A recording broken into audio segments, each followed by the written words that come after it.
Primero, buenas noches. Muchas gracias por estar aquí conmigo, con todos nosotros. La novela yo la leí hace varios años y me encantó.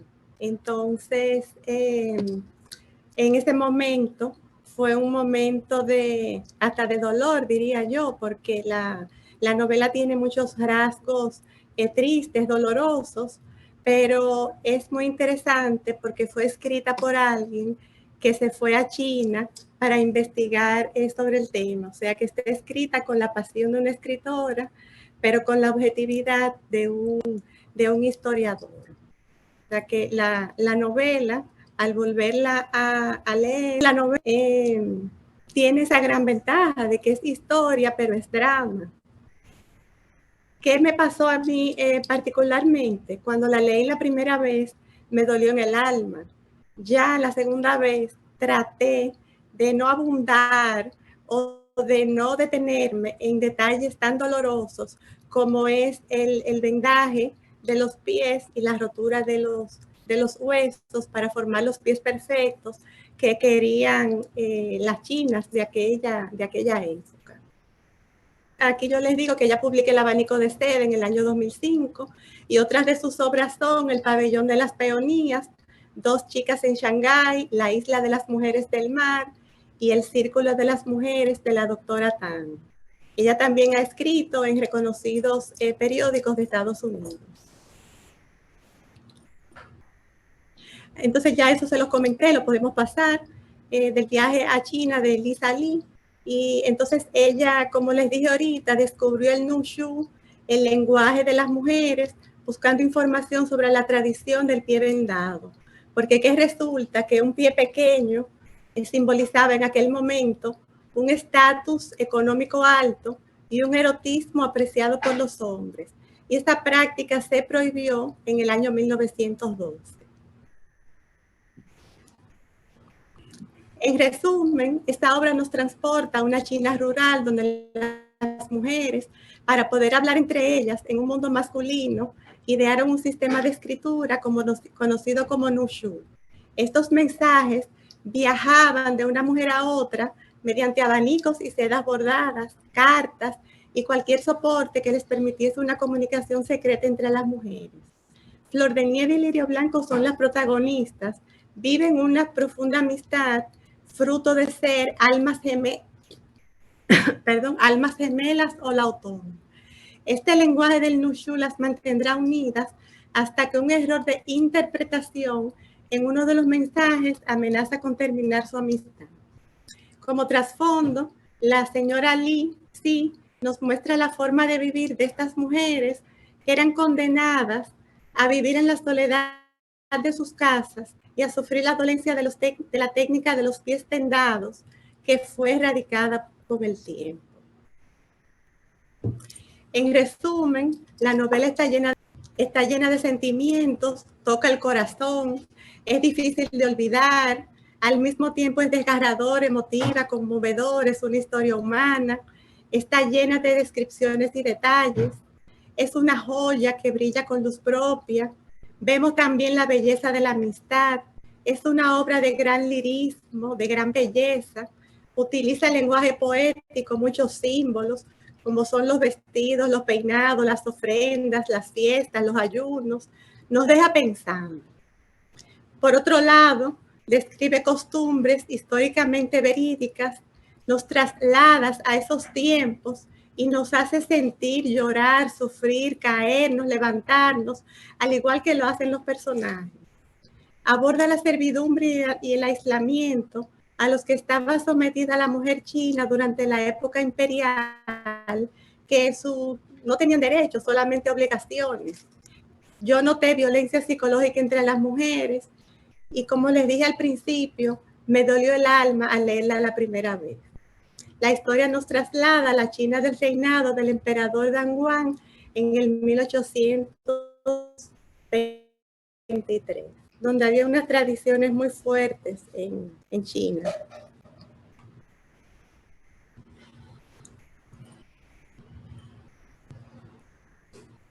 Seguimos.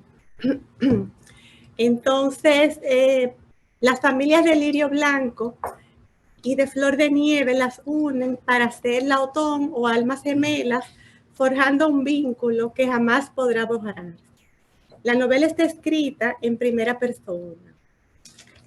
En mi opinión, la primera parte es un prólogo, aunque es un resumen que hace la narradora de su vida a sus 80 años, y hay 3 capítulos.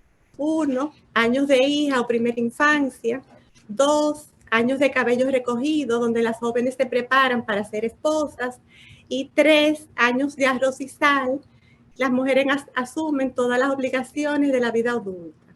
Al mismo tiempo que crece Lirio Blanco, se desarrolla su amistad con Flor de Nieve, su Laotón, vínculo que sirve como hilo conductor del relato. Entonces, las protagonistas, Lirio Blanco, Flor de Nieve, y también, en mi opinión, el Nushu es protagonista, que está en la próxima, el próximo slide. Bueno, en el siguiente, pero aquí se muestran, antes de llegar al Nushu, 2 caras de cómo se enfrentaban las mujeres a la tradición patriarcal. Por un lado, Lirio Blanco, hija de humildes campesinos, hace exactamente lo que dicta la tradición.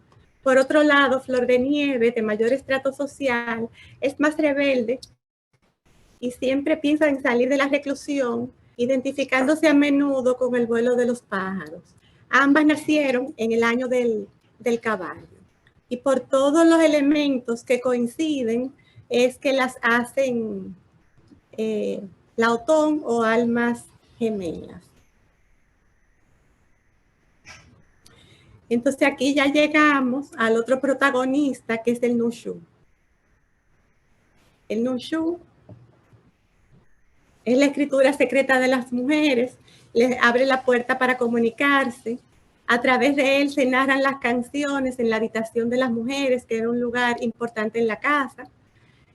Ahí bordaban, digamos que había mucha sumisión, había amistad, pero también había rivalidad. Los matices para escribir en el Nushu son vitales, porque se basa en la fonética y en los ideogramas de la escritura tradicional china. Se lee de derecha a izquierda, y algunos creen que fue creado hace 3000 años y otros creen que fue creado hace solo 1000 años. El Nushu nos invita a la reflexión. El Nushu actualmente se considera un patrimonio en la China, y se han creado escuelas, lo cual ha hecho que pierda su ancestral simbología. Nos invita a la reflexión de cómo se comportan las mujeres con otras mujeres. Esto es el libro en general. Y el Nushu desmonta la creencia de que los inventos los hacen solamente los hombres. El Nushu fue creado por mujeres para ellas poderse comunicar. Vamos ahora a la provincia de Hunan, en el sureste de China, que es un complejo rompecabezas de picos rocosos donde hay muchos ríos y campos de arroz. Aquí, entre todas esas montañas, fue que nació el Nushu. Por eso, cuando en el libro nos hablan de los momentos difíciles, de cuando vienen, digamos, cierta guerra y se refugian en esas montañas, pues pasan mucho trabajo porque tienen que ir subiendo, bajando, y son caminos muy complejos y muy complicados. Entonces, para ya entrar de lleno al libro, en el prólogo, Lirio Blanco, a sus 80 años, decide contar su historia, porque ella dice que tiene poco que perder y pocos a los que ofender. Y escribe estas páginas para los que residen en el más allá.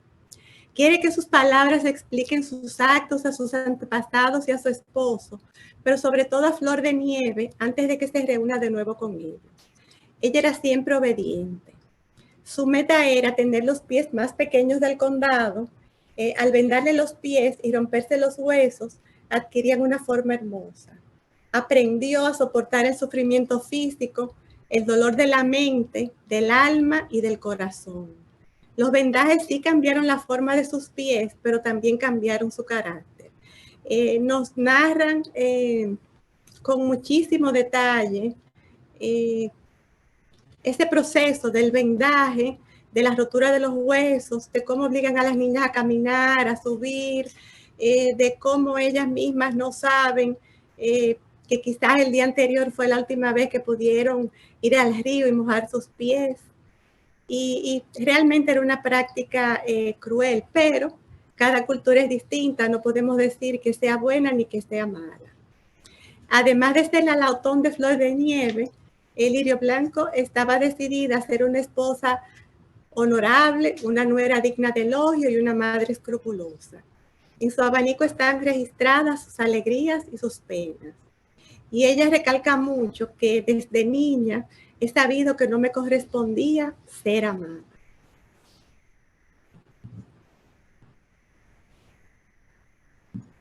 O sea, que refleja mucho dolor.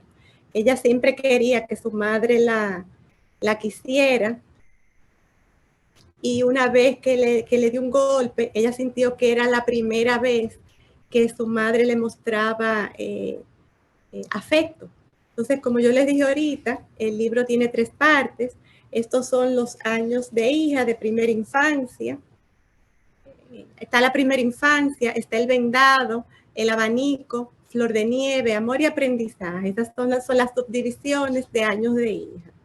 Entonces, en la primera infancia, Lirio Blanco nació en el año del caballo, le encantaba estar al aire libre y hacía de todo para que su madre le hiciera caso. Su madre se empeñó en que tuviera unos pies perfectos para que no le sucediera como a ella, que no se los vendaron bien y entonces andaba con un bastón. Aquí en los años, en el vendado, que también es del slide anterior, brevemente, las niñas más pobres no les vendan los pies porque las venden como criadas y las convierten en falsas nueras. Entonces, en este primer periodo de la infancia, llega el adivino dice que ve algo especial en Lirio Blanco, va a buscar a la señora Juan, casamentera, y coinciden en que ella va a tener unos pies perfectos. O sea que va a tener un buen pretendiente, un buen marido. Ahí también habla de tener una lautón y se habla mucho de las virtudes, de las obediencias, se habla de cuando seas niña, obedece a tu padre, cuando seas esposa, obedece a tu esposo, cuando seas viuda, obedece a tu hijo. Sé sobria, comedida, sosegada y recta en tu actitud. Sé serena y agradable en tus palabras. Sé contenida y exquisita en tus movimientos. Sé perfecta en la artesanía y en el bordado. El Nushu tiene reglas. Se puede escribir con pincel y tinta sobre papel, sobre un abanico, sobre un pañuelo, sobre una tela. Se puede y debe cantar ante un público formado por otras mujeres y otras niñas. Y los hombres no deben de conocer su existencia. Esa es la idea general. ¿Cómo deben ser los pies perfectos? Estrechos, rectos, puntiagudos, arqueados, de piel perfumada, de piel suave y de no más de 7 centímetros. Entonces, cuando hablamos del abanico, en este momento la señora Wansi ya le entrega su abanico a Lirio Blanco. Luego viene la etapa de firmar contrato con Flor de Nieve. Viene la etapa del amor, de crecer, del aprendizaje. Y entonces, ahora vamos a la segunda parte del libro, que son los años de cabellos recogidos. Primero tenemos la fiesta de la brisa, donde Flor de Nieve y Lirio Blanco cumplen 15 años y su peinado representaba un fénix, que es el símbolo de que ellas pronto se casarían. Trabajaban en la preparación de sus ajuares. Esos ajuares implicaban preparar desde las colchas, sábanas, ropas, zapatos, que les durara para siempre. O sea que era un arduo trabajo. Le llaman la fiesta de la brisa, pero son días en que las familias se libran de tener que alimentar a sus nueras que vuelven a la casa de sus padres por varios días o por varios meses. Dentro de los años de cabellos recogidos también tenemos Luna Hermosa, que Luna Hermosa, prima de Lirio Blanco, muere por la picadura de una abeja. Luego tenemos la Silla de las Flores, donde los suegros de Lirio Blanco le empiezan a hacer regalos y ya han pasado 10 años de la amistad de ser Loatán, de Lirio Blanco y Flor de Nieve.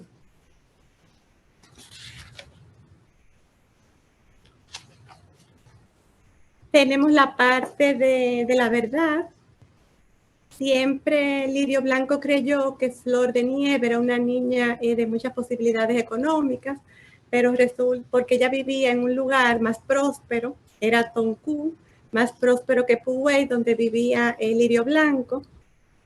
Entonces, cuando ella llegó a la casa, se sorprendió porque no era lo que ella se había imaginado y nunca Lirio Blanco le dijo, no, nosotros estamos en una situación económica difícil, mi papá es adicto al opio y pasamos hambre. Luego tenemos el templo de Gupo. Ahí Lirio Blanco le reclama a su mamá, que nunca le dijo nada, de que Flor de Nieve era una niña que estaba pasando mucha necesidad. Entonces, nos vamos a la tercera parte del libro, que son los años de arroz y sal. En estos años de arroz y sal, que vienen los hijos, Flor de Nieve tuvo un varón sano. Esas personas tenían mucha presión, esas mujeres tenían mucha presión porque tenían que tener un hijo varón o varios hijos varones como diera lugar.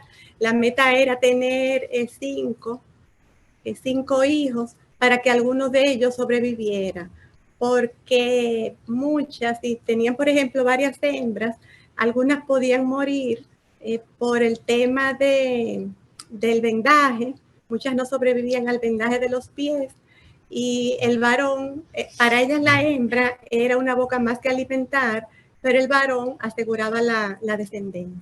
El amor entre Flor de Nieve y Lirio Blanco se fortaleció cuando se embarcaron en sus años de arroz y de sal. ¿Por qué los llaman años de arroz y de sal? Los llaman años de arroz y de sal porque se la pasan realizando las tareas cotidianas de bordar, coser, tejer, remendar. Entonces, dentro de esos años de arroz y sal, que vamos a ver el slide ahora, tenemos primero lo que son las penas y alegrías. Cuando el hijo de Lirio Blanco cumple 5 años, su esposo le dice que le busquen un profesor y entonces lo empiezan a formar. Ya va pasando el tiempo y ya Lirio Blanco tiene tres varones. Por su lado, también Flor de Lirio va teniendo hijos, pero no tiene, digamos, la suerte de tener un varón así como Lirio Blanco, inteligente, digamos, con buena salud, porque a ella le tocó distinto. Entonces, en estos años de arroz y sal, había monotonía, porque ellas no se podían ver con la frecuencia que querían. Bueno, entonces resulta que llega la fiebre tifoidea, llega el hambre. Entonces el esposo de Lirio Blanco se va a comprar sal Bueno, el caso es que llega la fiebre tifoidea, la familia Lu, que era la familia de Lirio Blanco, se retira de la vida del pueblo y cierra las puertas de la casa. Bajo muchas penurias, la familia sobrevive. Sobreviven algunos, mueren otros, pero ella, su esposo y sus hijos sí sobreviven a esta situación. Cuando pasa todo, pues la familia Lu recupera su prestigio y su tristeza. Entonces, ya estamos en lo que son las montañas. Flor de Nieve, por su lado, también sobrevive con su familia a la fiebre tifoidea. Ya había muerto la suegra de Lirio Blanco, que ella sí murió con la fiebre tifoidea, y entonces ya Lirio Blanco no tenía que estar como agonizando, perdón, tanto para poder ver a Otón, porque su suegra le dijo: obedece, obedece, obedece, y luego haz lo que quieres. Entonces ella se llevó de ese consejo y veía más a su Laotón. Hay una parte importante que dice que la buena suerte de Lirio Blanco la había convertido en una persona impaciente e intolerante. El carácter impuro de la casa de Flor de Nieve y sus moradores le irritaba los sentidos, la piel y el alma, porque resulta que Flor de Nieve se casó con un carnicero que era considerado lo peor en ese momento. Era totalmente degradante. Y cuenta Lirio Blanco que las mujeres de su país no vivían más de 40 años. Viene el invierno, pasaron mucha hambre, porque a todo esto, en ese proceso, Lirio Blanco fue a visitar a Flor de Nieve, hubo ciertos problemas, tuvieron que escapar a las montañas y pasaron mucha hambre, hubo muchas muertes. El Lirio Blanco la aterraba no saber nada de su familia, aunque su esposo sí la estaba buscando, porque cuando ella decide visitar a Flor de Nieve, estalla, digamos, como una especie de guerra y no hay manera de volver a su casa, sino que se tienen que ir a esconder a las montañas. Luego viene la carta de vituperio,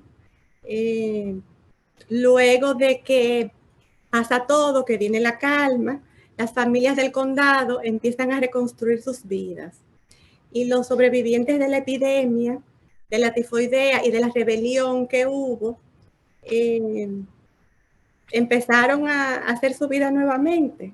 Estaban emocionalmente muy afectados, pero agradecidos porque estaban vivos. Poco a poco se fueron superando, y Lirio Blanco percibía la tristeza de Flor de Nieve, pero se negaba a aceptarla.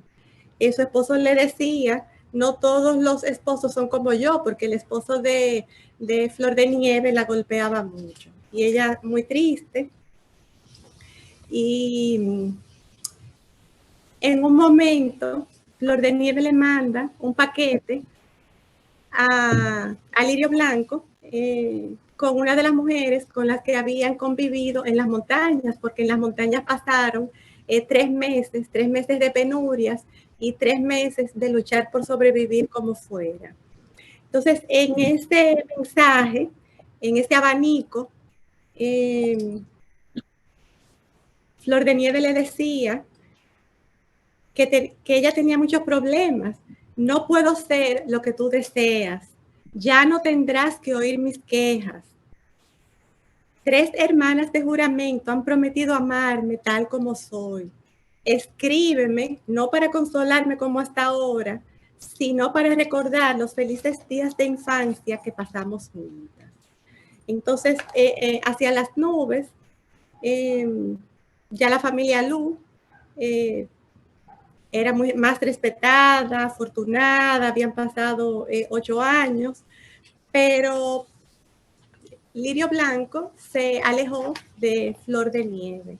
Estaba dolorida porque ella entendía que Flor de Nieve se había unido a una hermandad y ya no quería ser su Laotón, Por eso yo le dije al principio que cualquier error al interpretar la fonética, al escribir el Nushu, podía ser fatal. Entonces viene el recogimiento. Lirio Blanco dice, he vivido demasiado, se notaba en la piel, en las manos, en el cabello. Ella ocupó el lugar de Flor de Nieve en las tradiciones y celebraciones de la boda de su hija, porque antes de morir, Flor de Nieve le pidió que fuera la tía de sus hijos. Cuando Flor de Nieve estaba en lecho, su hija le fue a dar el mensaje a Lirio Blanco de que su mamá estaba gravemente enferma, que no había nada que hacer, y ella se pasó 2 semanas cuidando a Flor de Nieve. Flor de Nieve le pidió perdón, y luego las muchachas, las señoras de la hermandad le dijeron que en ningún momento ella quería dejar de ser su lautón, sino que ella no quería ir donde Lirio Blanco solo a darle quejas, sino hablar de las cosas bonitas del pasado. Ahí hubo una mala interpretación y por eso se alejaron. Lirio Blanco nunca se lo perdonó y digamos que se enterró en vida. Seguimos, por favor. Entonces hay muchas frases bonitas, muchas frases que llegan al alma, pero hay 2 que yo les he puesto aquí. Una dice, me aferraba a mi resentimiento como un pulpo a las rocas, mucha metáfora. Cuando las aguas están tranquilas, el pez respira sin esfuerzo. Cuando deja de soplar el viento, el árbol se mantiene firme.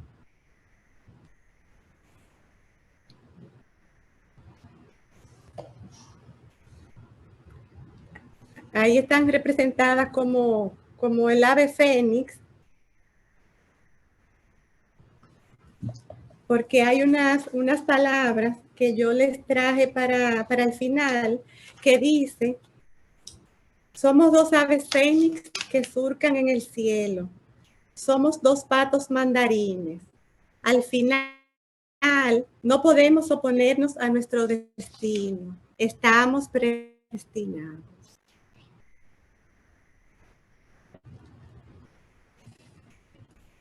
Muchas gracias. Bellísimo, mi amor, Sí, espectacular. Laura, aquí. Qué bueno. Precioso, sí, muy Qué bien. chulería, Laura.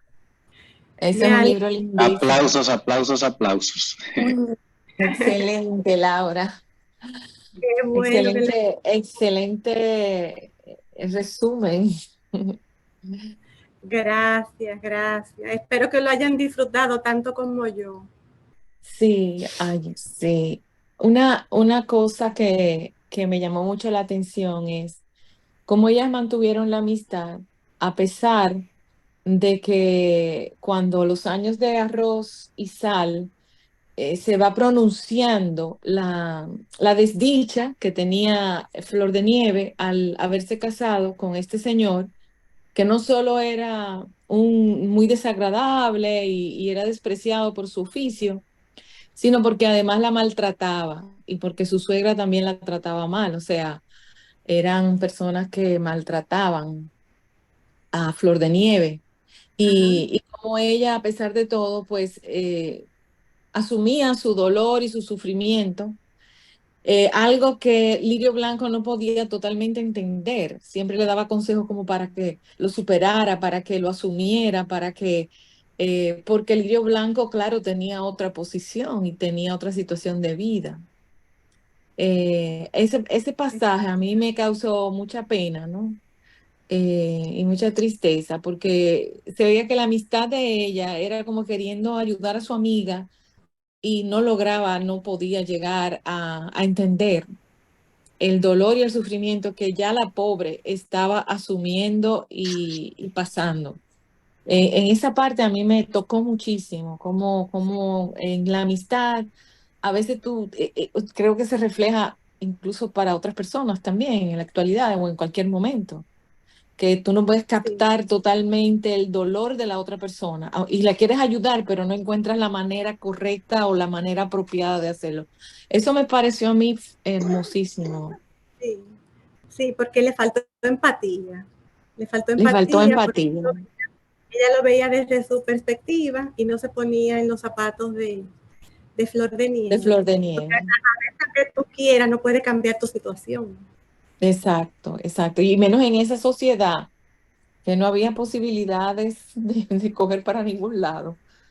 Sí, muy lindo, la Exactamente. verdad que son situaciones de vida, vamos a decir, universal, que se puede presentar en cualquier tiempo. Sí. Muchas gracias, Marianela, por esa observación, ¿no? Tenemos a las hermanas en este orden, Jenny, Lisette y luego Rosa María Borrell. Pueden seguir levantando sus manitas. Buenas noches a todos y a todas. Bueno, darle las gracias por traernos este hermoso libro, hermoso, conmovedor, desgarrador. Yo lo que quiero destacar son tres cositas. Primero, definitivamente la fortaleza de esta novela es la labor investigativa que hizo la autora. Sabemos que un autor puede buscarse un equipo e investigar de un tema tal y hacer su novela, pero en este caso, como ella lo dice ya lo último, todas las peripecias, el tiempo que estuvo en el pueblo, o sea, fue de fuente primaria a obtener la información y por eso yo entiendo que este libro quedó tan bien logrado. Me gustó mucho cómo trabajó los personajes, la verdad que a nivel psicológico fue increíble, sobre todo los dos personajes principales. Se ve que lo trabajó con mucho cuidado y, como dije, con mucha psicología. Yo creo, ya para concluir, que la autora en la página 263 nos guiñó el ojo o nos sacó más o menos la lengua, porque a pesar de ya estar hablando de una sociedad patriarcal dura, donde los sentimientos no suelen expresarse, vamos a leer lo que ella dice acá. Ella nos dice: entonces, antes de que yo pudiera hablar, oí la voz de mi esposo que me llamaba: Lirio Blanco, Lirio Blanco, Lirio Blanco. Bajé corriendo por la escalera, sí, corriendo, y salí a la calle. Cuando lo vi, caí de rodillas y le toqué los pies con la cabeza, avergonzada de mi aspecto. Él me levantó del suelo y me abrazó. Lirio blanco, lirio blanco, lirio blanco. Repetía mientras me besaba, sin importarle que los demás presenciaran nuestro encuentro. Esto era algo inconcebible, ¿verdad? Dalán. Era la primera vez que yo pronunciaba su nombre. Mi esposo me sujetó por los hombros y me apartó de sí para verme la cara. Las lágrimas brillaban en sus ojos. Luego volvió a abrazarme con fuerza. Eso era todo. Gracias. Gracias, Sí, gracias. Jenny. Tú sabes, esa parte es de cuando ella regresa, de esos 3 meses que pasó en las montañas, es refugiada, que su esposo la buscaba, no la encontraba, y se emocionaron tanto que hubo esas muestras de afecto. Y en un momento dado del libro, él le dice: tú crees que todos los esposos son como yo, porque él era un esposo amoroso, un esposo que la respetaba realmente. Así es. Doña Lisette. Sí, bueno, vuelvo, yo te bendiga, Yula. Yo quiero felicitar una vez más a Laura por hacer una presentación. Mira que esa ave estuvo verdaderamente una obra de arte. Yo diría que la presentación en sí fue una obra de arte. Gracias, Laurita. Ay, sí. Mira, yo me voy a enfocar un poquito más en el libro en sí, en la literatura, la escritura. Yo creo que eso es un libro verdaderamente fina. Era una enfermedad tan misógina que la mujer tuvieron que inventarse entre ellas. Era algo que no es normal y que yo no lo veo, porque todo era aparte de hombres, completamente aparte del hombre. El hombre era por su Dios, el Dios de la casa, pero esas mujeres tenían que hacerlo todo, trancadas en una habitación, tejiendo, bordando, hablando. Cuando se acostaban de noche, esas me da la impresión que hasta se tocaban, porque es que ellas no tenían ese contacto físico con los maridos. O sea, es un libro bastante profundo, si uno se pone a analizarlo verdaderamente. Lo ves lindo, tú lo ves por arribita. Sufrían bárbaramente con esos vendados. O sea que todo en esa civilización que acabó a principios del siglo pasado, 1912, que tú dijiste, fue en beneficio de la mujer, porque verdaderamente fue espantoso lo que esas mujeres tuvieron que pasar para poder sobrevivir como mujeres, por Dios. O sea que nada, ahí se vio la psicología completamente bien plasmada, tanto como lo físico, pero ella fue filigrana lo que escribió para que uno entendiera todas esas vertientes de esa novela. Yo te lo agradezco mucho, Laura, muchas gracias. Gracias a ustedes por leerlo. Sí, gracias, Muy doña lindos. Lisette. Doña Rosa María, por favor. Gracias, Laura, por obligarme a leer este libro, porque yo estaba muy decidida a no leerlo, porque ya yo conocía un poco la historia. Y bueno, ustedes me conocen ya bastante y saben que de vez en cuando voy por vía contraria a lo que leo. Y realmente la primera pregunta que yo me hago cuando un libro de esta magnitud sale es, ¿de dónde viene esa cultura? ¿De dónde viene la cultura de la mutilación de los pies? Porque de alguna manera es una forma de mutilación. Y bueno, pues ya ustedes me conocen, me puse a leer y a buscar y encontré que una profesora de antropología, profesora emérita de antropología de la Universidad de McGill, en Canadá, que se llama Laurel Bowson, y que ha sido una de las mujeres que más ha escrito sobre el maltrato y la violencia femenina. Y ella realizó una investigación con un conjunto de personas. Ella es coautora, de hecho, de esa investigación, que se llama Pies vendados, manos jóvenes, en la que ella entrevistó a 1.800 mujeres vivas que habían sido vendadas, con lo cual hay una diferencia metodológica entre el estudio de Lauren Bowson y el estudio de Liz, que entrevista, ella dice, a la última sobreviviente, pero yo creo que todavía deben haber sobrevivientes, porque la prohibición de esta tradición realmente la hizo Mao Zedong en el 49 y estamos en el 2024. Quiere decir que si alguna de ellas sobrevivió muchos años, podrían tener en este momento 75 años. Con lo cual, me parece lógico que una antropóloga, queriendo dentro de su línea de investigación de las mutilaciones, entre ellas la mutilación genital, que podríamos hablar mucho sobre eso, porque hay mucho escrito, y muchas estadísticas, y la violencia machista, de la cual ella también es una referente. Entonces, cuando ella entrevista a esas mujeres, a las 1.800 mujeres, ¿qué es lo que ella descubre? ¿Qué es lo que hay detrás de esta cultura de la mutilación de los pies?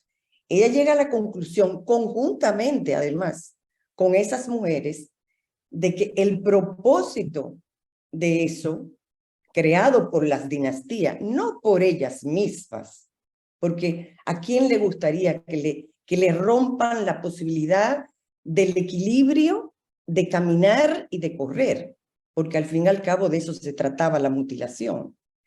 El propósito fundamental era un propósito económico. Había que mantener a las mujeres sentadas. ¿Para qué? ¿Para qué había que mantenerlas sentadas? Para trabajar con sus manos. ¿Y trabajar en sus manos en qué? En primer lugar, en los hilados de las telas. La China es una gran productora de tela desde épocas milenarias, no solo para consumo propio, sino por el gran camino de la seda, la ruta de la seda, donde ellos proporcionaban, entre otras cosas, los telares, sobre todo la seda. Eran las que hacían los zapatos de todos los chinos, hombres y mujeres. Eran las que hacían las redes de la pesca, porque es un país muy dedicado a la pesca también, además de la agricultura, sobre todo en las épocas de las dinastías, y las esteras. Entonces, la industrialización no había llegado del otro, donde tenía que servir a la suegra y a todos los que convivían en esa casa. De alguna manera es esclavitud en la medida que hay una venta claramente de las niñas al mejor postor que podía traer alguna dote para ayudar a la familia. Eso es una práctica de esclavitud. Y por otra parte, yo no puedo dejar de mencionar de que aquí hay un componente machista brutal, un componente machista desde el poder de las dinastías, ¿no? Ellos decidieron que esa fuerza, esa mano de obra de las mujeres, tenían que buscarle un método para que se mantuvieran sentadas, pues, no sé cuántas horas, pero mucho. Así que yo creo que aquí hay dos visiones muy distintas. Una de la escritora que escribe una ficción, porque ella lo dice en algún momento, no sé dónde leí, en una entrevista, donde dice, es una ficción, pero es una ficción desde un punto de vista a partir de una entrevista. Y, por otro lado, esta antropóloga, que por ser antropóloga tiene un método de trabajo donde llega a algunas conclusiones a través del método de la entrevista y la discusión con 1.800 personas.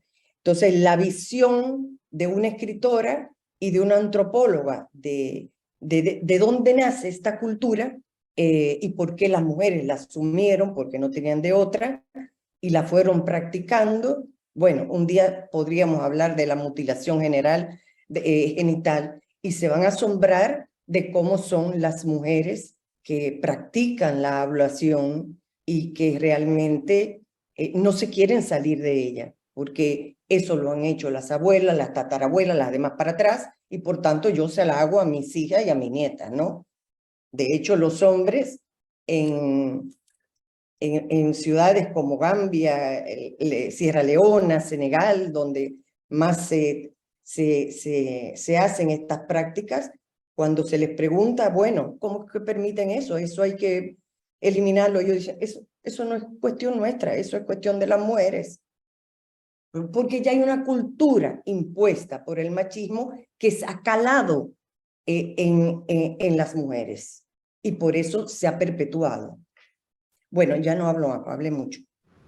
Gracias, Rosa María. Gracias. Somos nosotras mismas las que perpetuamos. Yo creo que eso es el tema más escabroso que nosotros debemos cuestionar como mujeres, que somos nosotras las que perpetuamos y que no solamente emocionalmente, sino físicamente, o sea, consumamos el acto de esa mutilación para perpetuar una práctica que nos desfavorece. Debemos identificar, porque en este libro obviamente ellas tenían ese punto ciego. Fíjense que el hecho de tener un pie de loto significaba una movilidad social, significaba ascender socialmente dentro de no solamente dentro de una estructura familiar, sino dentro de su sociedad. tú podías ser la dueña en un futuro lejanísimo, o sea, de 40 años, si tú sobrevivías a todo lo que te traía la vida, tú podías realmente incluso ser la dueña de la casa, ¿no? Que tienes su término. O sea, que todo esto te llevaba compensaciones para perpetuar la práctica mutiladora. Me cuestiono qué tiene todavía nuestra sociedad en nuestro alrededor, todavía que tenemos puntos ciegos, ¿no? Y nosotras mismas perpetuamos esa práctica mutiladora en nuestras hijas. Pero mientras más sofisticada es la sociedad, se vuelve la sociedad, estas prácticas están todavía más ocultas, ¿no? Y entonces es digamos que a mí lo que me puso a pensar fue en qué estoy yo, dónde estoy yo mutilando a mis hijas para perpetuar el machismo, ¿no? Y no tiene que ser una mutilación física de un órgano, ¿no? Como en el caso del clítoris o en el caso de los pies, puede ser una mutilación emocional o una mutilación, digamos, intelectual, ¿no? Entonces, dejo ese cuestionamiento porque me parece interesante, digamos, autorreflexionar nosotras las mujeres y los hombres, obviamente, invitarlo, que hay muchos hombres que pueden entender esas posiciones, invitarlos a también observarnos a nosotros como sociedades, ¿no? Y una última y brevísima idea. Toda obra, obviamente, y toda práctica hay que evaluarla dentro de su contexto social e histórico. Yo sí creo que había amor. Muchas veces hubo amor ahí como cupiera el amor siempre existe. Lo que pasa es que hay situaciones donde que el amor quepa, es difícil, pero yo creo que al final ahí hubieron parejas donde se amaron dentro de las posibilidades históricas, sociales y culturales. Gracias, Bruni, por darme el chancecito y te paso la palabra. Ok, yo estoy aquí, yo no me veo, bueno. ¿Me Sí, escuchan? te veo. Sí. Ah, ok, ya. Dar gracias a Laura por esa presentación tan buena y por la recomendación del libro, que como Lisette yo también leí desde agosto, terminé, pero seguía conmigo el libro, porque a pesar de que cuenta esa historia de Oriente, de entre una situación muy particular, tampoco nos es muy ajena a las mujeres de Occidente el tema de la amistad entre mujeres, de los matices que hay en la amistad entre mujeres. Ahí se podía observar cómo las personalidades de cada uno, que, by the way, qué bien lograda el perfilamiento de cada personaje, ¿no? Pero en el momento en que se alejan, que se acercan, que hacen suposiciones, que inclusive esa carta de vituperio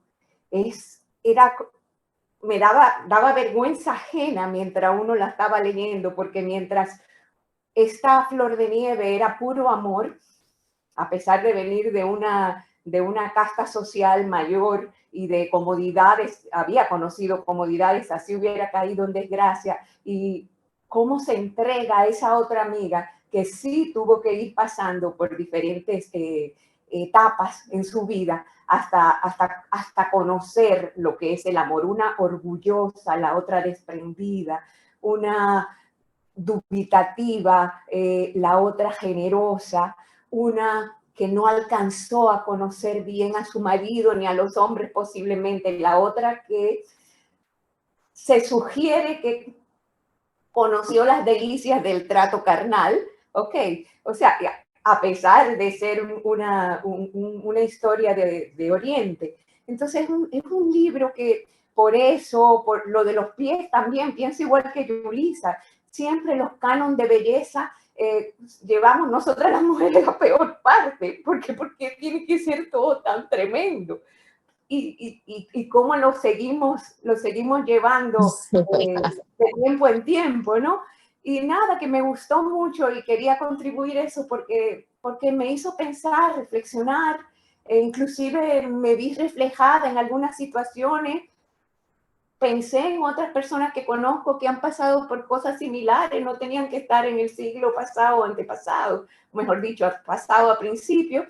Y lo otro, que esta es una historia que es tonta, pero igual la quiero yo tengo un espejo aquí en mi casa que mi papá aportó al matrimonio cuando se casó con mi mamá. Es un espejo chino que tiene recuadros. Y el pobre, o sea, yo lo heredé y ha ido palideciendo porque tiene 6 escenas en los costados. Y yo toda la vida lo he visto, el espejo chino, el espejo chino. Me puse a mirar y creo que es un espejo de Nushu, porque son puras mujeres con los abanicos y todas tienen los piececitos. No pude fotografiarlo porque las imágenes están muy difuminadas y además de eso el espejo le hace como un reflejo. Pero nada, me sentí, esta mañana me tenían que haber visto con la lupa tratando de ver el tema. Nada, muy agradecida. Gracias, Laura. Gracias con nosotros. Gracias. Yo creo que sigue Lucita. Bueno, pues buenas noches. Yo lo que quiero es darle las gracias a mi hija Laura, porque si no es porque ella pone ese libro, yo no creo que lo hubiera leído, porque me lo encontraba como un poco desgarrador. Pero fíjense, sin embargo, es una obra muy bien hecha, de un gran lirismo, muy interesante y también muy desgarradora. Entonces yo me ponía a pensar, ¿por qué no cambiaban ellas en algo? Y después tú misma te contestas, es imposible. Eso es de toda la vida, son sus costumbres y tú no puedes cambiar las costumbres de un día para otro. Aparte de que ellas estaban totalmente aprisionadas, eran puras prisioneras. Y ese asunto del vendaje, para mí era una manera más de tenerlas más sumisas todavía de lo que eran ellas. Para mí el vendaje significaba eso, en esa sociedad tan machista. Pero la parte donde el final, donde ellas se separan, también es una parte bien triste y te deja el corazón completamente desgarrado. Uno se siente bastante triste y te demuestra lo injusta que es la vida, porque por un malentendido, fíjense todas las cosas que sucedieron y como esas dos personas que se adoraban se separaron y fue un simple malentendido. Entonces eso tiene que darnos también una lección y hacernos reflexionar que muchas veces nosotros tenemos cualquier intercambio con una amistad, con una familia, y por no a tiempo corregir eso, también nosotros podemos perderlo, así como lo vimos en esta novela. Un malentendido hizo todas esas cosas. Entonces me la encontré bien bonita. Es desgarradora, sí, pero es muy atrayente. Está muy bien escrita. Está hecha para mujeres, sobre todo para las mujeres chinas, y hecha por una mujer. Así que me gustó, aunque es un poquito complicada.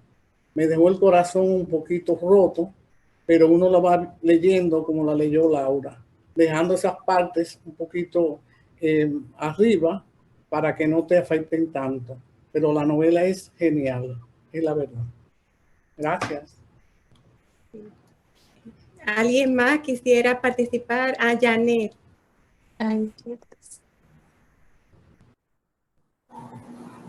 Ok. Mi participación, el libro lo leí también hace como 7 u 8 años y ahora lo volví a retomar, bueno, cuando se iba a presentar la primera vez, le di una repasada, pero la intervención que quiero hacer es en base a la historia. Bueno, ya se ha hablado mucho del argumento y todo eso, ¿qué es lo que me deja el libro? ¿Qué es lo que la autora quizás quiso decir? O quizás no, pero lo que yo interpreto y veo es que esa costumbre milenaria tan desgarradora que se produce en diferentes culturas, por ejemplo, yo me leí el otro día un libro de una iraní que también era lo mismo, obedece al padre, a la madre, a los hermanos, al esposo y después a los hijos. Eso se repite mucho en diferentes culturas con diferentes formas. Pero lo peor de todo eso es que hoy en día eso se sigue haciendo. No exactamente los pies vendados o la ablación en sí, que nosotros tenemos la dicha de no haber sufrido eso por cultura y porque tampoco nacimos en la época. Pero, ¿qué ustedes me dicen de todo lo que las mujeres hacen actualmente con las cirugías plásticas, sometiéndose a unos procesos terribles para ponerse tetas, para ponerse nalgas, para agrandarse los ojos, inyectándose una toxina para que se le paralicen los músculos de la cara? O sea, señores, eso lo tenemos hoy y lo vamos a seguir y cada vez se tiene más. La mujer es sometida a ese proceso de alisarse el cabello o de enrolárselo.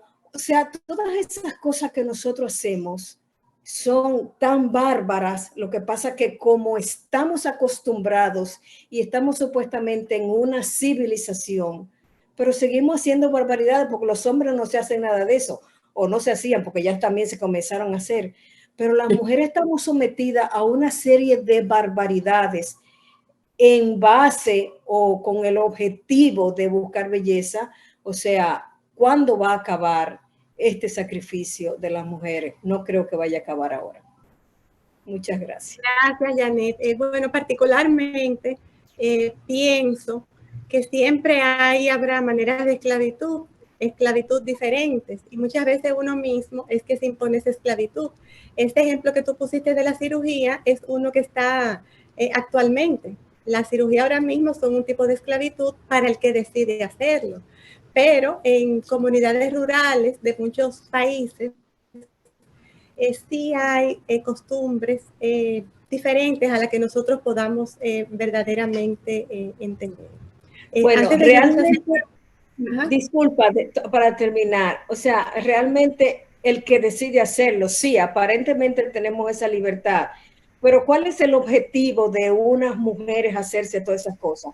Es para buscar un mejor marido, para tener un marido con más recursos, o para tener un mejor trabajo, para escalar en un trabajo. O sea, aparte de la formación que pueda tener, hay muchísimas cosas que se hacen en pos de lo mismo que se hacía antes, de mejorar el estatus socioeconómico. Estoy de acuerdo. Gracias, Janet. Entonces, si me permite, Yulisa, antes de despedirnos, no sé si alguien... Mire, Rosa Borrell tiene la manito levantada, Laura. Bueno. Ya no podía levantar la mano. No, pero si alguien más quiere participar, tenemos después de la... Yo creo que yo no quería decir algo. Ok, entonces Rosa Borrell y después María Elena. Si alguien más quiere, pues quite. Yo quería volver para atrás un poco porque lo tenía anotado, pero me extendí demasiado en el primer turno. Pero una de las cosas que me llevó a pensar el libro es qué mayor mutilación son las prácticas del feminicidio en esta época actual nuestra y en este país. El Observatorio de Género de la CEPAL reveló que en el año 2022 al menos 4.050 mujeres fueron víctimas de feminicidio en 26 países y territorios de América Latina y el Caribe, solo en esta parte del planeta. 4.500 mujeres. Es verdad que con los años hemos ido avanzando con mucha presión internacional para que los países tengan legislaciones y respuestas a todos esos feminicidios que no solo vemos en este contexto latinoamericano, sino que también vemos en un contexto del primer mundo. España, por ejemplo, el año pasado tuvo 54 muertas en manos de hombres. Este país, no sé si lo vieron, hace 2 semanas salió el número. Nosotros tuvimos 62 muertes de mujeres por feminicidio. Y Bolivia, por ejemplo, tiene un registro de violencias machistas. Y el año pasado, en el 23, ese registro dio 51.700 llamadas y denuncias de violencias machistas. Entonces yo creo que hablamos de una cultura milenaria, una cultura que todavía está en práctica de esos países africanos. Hablamos, y no lo quiero dejar de mencionar, y Yané algo dijo, de las mujeres de Irán, cuando hace 2 años empezaron su revuelta para quitarse el velo, pues mataron a más de 5.000 mujeres. Mataron a más de 5.000 mujeres que se negaron a volver a ponerse el velo. ¿Y quiénes? Bueno, pues siempre los hombres, ¿no? Siempre la violencia machista la que está detrás de esto. Entonces, también esas mujeres iraníes, por una cuestión de costumbre, una cuestión obligatoria, andan con su burka. Creo que esa no se llama burka, la burka es la que tapa todo, pero el día que se la quieran quitar, pobre de ella, ¿no? Entonces yo creo que la novela da para eso, para uno ver a lo largo de la historia cuál es el tratamiento que a las mujeres los hombres nos han dado y cómo hemos perpetuado y asumido y aceptado y traducido en las hijas y en las nietas algunas costumbres que a mí me parecen sencillamente inaceptables. Gracias. María Elena. La mujer siempre ha sido muy creativa para poder, con todas las limitaciones culturales, la mujer ha podido, yo creo que ese es el lado positivo, ¿no?, de la novela también, poder circunvalar, salirse, ¿no?, de las reglas y buscar un poco de libertad en medio de la oscuridad y de las opresiones. Eso era todo, incluso la educación también. Gracias, María Elena. Seila, bienvenida y nos encantaría escuchar tu opinión. Hola, corroborando con tu tema del amor, sí había amor, lo que pasa era que estaba reprimido. Acuérdate que el papá la cargaba, pero una vez ya tenía que prepararse para ese matrimonio que empezaba desde los 6 o los 7 años, ya no la podía cargar. El hermano quería salir con ella, pero ella no se atrevía después que tenía que vendarse los pies. Rosa Mariana y Laura se prepara para el cierre. Gracias, Laura, por tu presentación y tan sutil y tan delicada como es el libro. Pero yo quería apuntar 2 cosas. La importancia de los rituales que ayudaban mucho a estas mujeres a mantener esa vida tan dura que tenían y esa misma complicidad entre mujeres y el crear esa unión y esos cantos que ellos hacían, era una manera de sobrevivir un poco a toda esa dureza que ellas se veían sometidas. Y yo diría que había más complicidad en esas mujeres que lo que tenemos hoy en día en las mujeres, que realmente lo que son más competidoras. Y quería solamente anotar un punto por su trabajo, que yo lo sé, aunque no es mi área, pero sí sé de varias colegas que me han contado la foto con el libro realmente es cautivante, aunque es fuerte, aunque tiene mucho drama, aunque nos duele, pero nos da muchas enseñanzas de lo que es la hermandad, la amistad, el matrimonio, los rituales, las costumbres, y respetar sobre todo que cada cultura es diferente, y como les dije anteriormente, ninguna es mejor que otra, ninguna es buena, ninguna es mala, sino simplemente diferentes, y cada vez pues vamos variando, cambiando, porque las culturas siempre van a estar en movimiento. Hay en una parte del libro, el esposo de Flor de Nieve, cuando ella muere, dice que se retira al campo a llorar porque el campo es el único lugar donde los hombres pueden expresar sus sentimientos. Y dado que hay tanto sentimiento y ese deseo de Lirio Blanco de ser perdonada, pues yo me voy a despedir diciendo unas palabras que ella expresa al final. Si los muertos tienen las mismas necesidades y los mismos deseos que los vivos, espero que me oigan Flor de Nieve y los otros que lo presenciaron todo. Escuchad mis palabras, por favor. Os ruego que me perdonéis. Muchas gracias. Bellísimo. Suban sus libros, Bellísimo. prendan sus cámaras. El mío fue por Bueno, iPad. no importa, quienes lo tengamos. Mis notas. Ay, ¿quién tiene? Yo no sé dónde se le da esto.